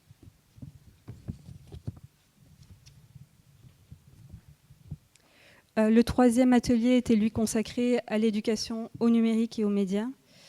Parmi les points proposés, on retrouve donc la question du contrôle et de la censure face à la liberté d'expression. Il a été noté les risques d'abus dans certains gouvernements, donc c'est quelque chose à vraiment garder à l'esprit. L'UNESCO nous donne pour exemple le besoin donc d'une alphabétisation médiatique qui est là pour répondre aux attaques de la désinformation au niveau international. Les besoins préconisés au niveau de l'UNESCO sont notamment le besoin d'un journalisme qui soit inclusif et de qualité, et également donc un empowerment à nouveau de l'individu avec un fact-checking récurrent qui apparaît comme un élément véritablement novateur. Ce qui a été dit et redit plusieurs fois, c'est que nous sommes véritablement dans une ère de défiance extrême où la pédagogie et la transparence apparaissent véritablement comme les mots-clés. Et si bien sûr il n'est pas possible de convaincre tout un chacun de la vérité de l'information, il a été démontrer que le fait de montrer les coulisses aux individus, montrer la fabrique de l'information par les médias inspire la confiance chez les individus et permet donc de lutter contre les fake news notamment. On assiste donc à un véritable retour aux fondamentaux pour faire face à une massification et un décalage entre culture scolaire et culture, on va dire, à la maison, où les jeunes ont accès à un monde tout à fait différent de ce à quoi ils sont confrontés à l'école. Et on assiste également à une désintermédiation qui crée donc un flux d'informations permanent et par ce flux, une désacralisation des moments de consommation de l'information. Donc au niveau des préconisations qui ressortaient de ce troisième et dernier atelier, on a beaucoup parlé de la resacralisation de ces informations, la lutte également contre les bulles d'information et les vases communicants qui peuvent exister au sein des communautés où ressurgissent en permanence les mêmes centres d'intérêt. Le besoin d'une formation d'enseignants avec un service public fort et aussi à l'échelle européenne. La transparence, comme on l'a dit, avec un besoin de démontrer la fabrique de l'information Et enfin, le désir de créer une véritable citoyenneté numérique en responsabilisant les citoyens et les individus face au partage des contenus. Je vous remercie.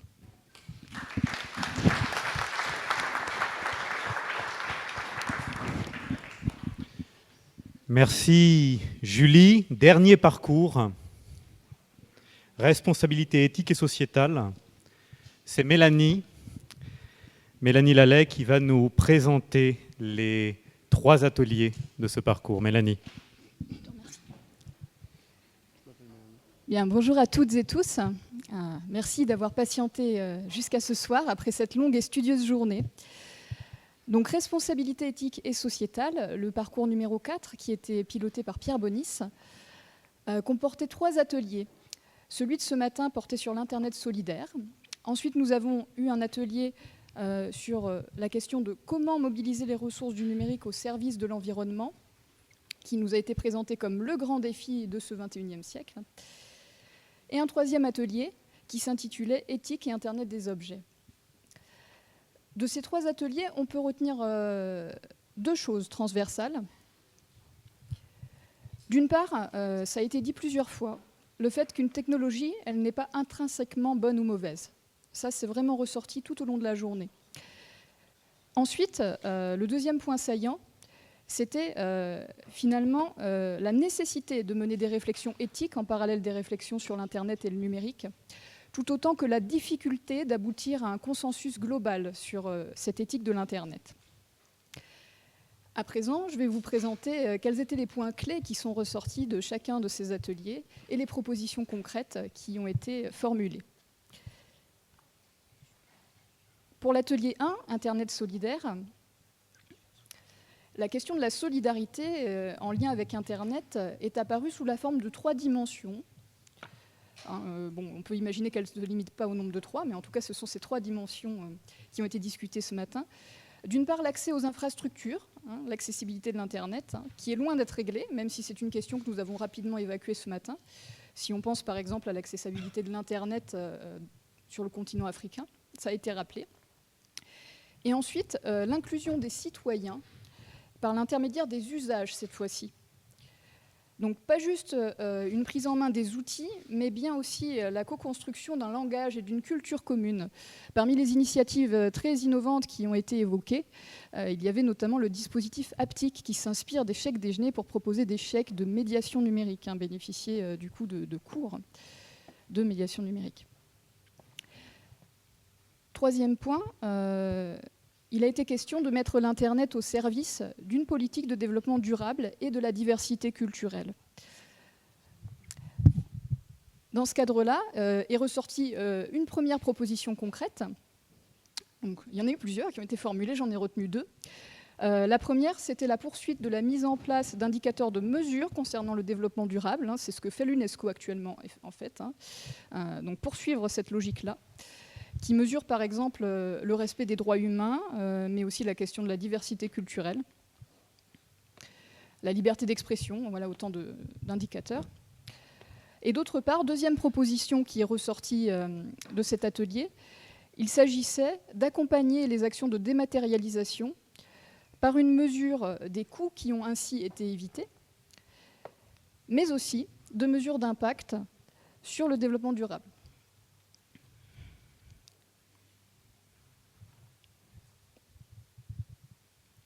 Pour ce qui est du 2e atelier, donc sur la façon dont on pouvait mobiliser les ressources du numérique au service de l'environnement, parmi les points clés qui sont ressortis, on a identifié, et ça ne faisait pas totalement consensus, une tendance au cloisonnement des mondes du numérique et de l'environnement, 2 mondes qui évolueraient de façon un petit peu séparée, ou en tout cas ont eu cette tendance-là jusqu'à présent, et n'échangeraient pas l'un avec l'autre.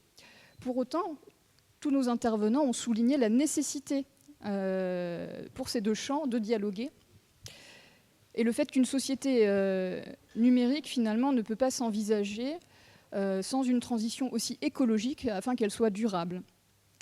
Car aujourd'hui, une société plus numérique, elle n'est pas nécessairement plus écologique, contrairement à ce qu'on essaie de nous dire. C'est même plutôt le contraire, c'est en tout cas ce qui a été constaté aujourd'hui. Ça pose par exemple le problème de l'empreinte écologique des appareils électroniques. Est apparue notamment la nécessité de réduire le rythme de renouvellement des appareils électroniques, puisqu'aujourd'hui on a une tendance vraiment à finalement renouveler très souvent ces appareils électroniques, ce qui coûte, ce qui en termes de fabrication est extrêmement polluant. Alors, quelques pistes ont été évoquées également pour un numérique plus respectueux de l'environnement, notamment les enjeux liés à l'open data, au green data, les bâtiments connectés, ou encore des initiatives très originales également, avec par exemple la mise en place d'un dispositif de capteur de tracking pour suivre une population de rhinocéros dans une réserve africaine, permettant ainsi de leur permettre donc, de se reproduire et de les protéger mieux. La proposition qui a émergé, elle est la suivante. Il s'agissait de repenser le numérique en articulation avec une volonté politique commune au niveau européen, et de mettre en place un système de récompense à destination des entreprises qui joueraient le jeu de l'écologie via le numérique. Donc un principe d'incitation.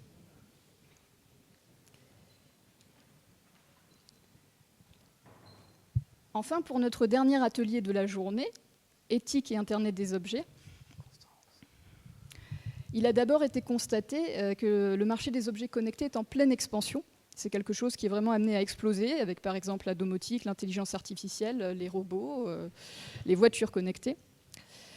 C'est sans doute dans cet atelier-là qu'a été le plus souvent répété qu'il n'y avait pas de bonne ou de mauvaise technologie en soi, mais la nécessité en fait, de leur adosser un questionnement éthique, des réflexions éthiques. L'éthique ayant été définie comme rechercher ce qui est juste, là où la morale rechercherait à faire la distinction entre le bien et le mal. Parmi les enjeux éthiques qui sont liés à l'Internet des objets, il y a notamment garantir la sécurité et la confiance des consommateurs, par exemple la protection des données personnelles et de la vie privée, mais aussi les enjeux de sécurité physique. Si on pense aux voitures connectées, on imagine bien ce que ça peut donner comme conséquence. Ou encore, par exemple, protéger les salariés d'un éventuel flicage de leur patron, de leur patronne, en cas du coup de récolte des données. Il a aussi été souligné le fait qu'il fallait viser la production d'objets connectés utiles et pérennes, puisqu'aujourd'hui, beaucoup d'objets connectés, finalement, ne sont plus utilisés quelques semaines après leur achat. Enfin, dans le cadre d'une réflexion plus philosophique cette fois-ci, nous avons réfléchi à la façon dont le développement des intelligences artificielles permettait aussi de repenser la conception ontologique, cette fois, de l'humain et de sa spécificité, ce qui nous a amené vers les questionnements transhumanistes. Donc, je ne rouvrirai pas le débat que vous imaginez extrêmement vif et pointu. Et je terminerai par cette dernière proposition concrète donc, de cette journée. Proposition qui émane là de débats qui sont déjà en cours, en fait d'initiatives déjà amorcées, puisqu'il s'agissait de la création d'un label techno-éthique offrant des garanties aux usagères et aux usagers, et aussi de l'instauration d'un comité d'éthique du numérique qui va en fait avec les enjeux de certification qui sont actuellement discutés. Je vous remercie de votre attention.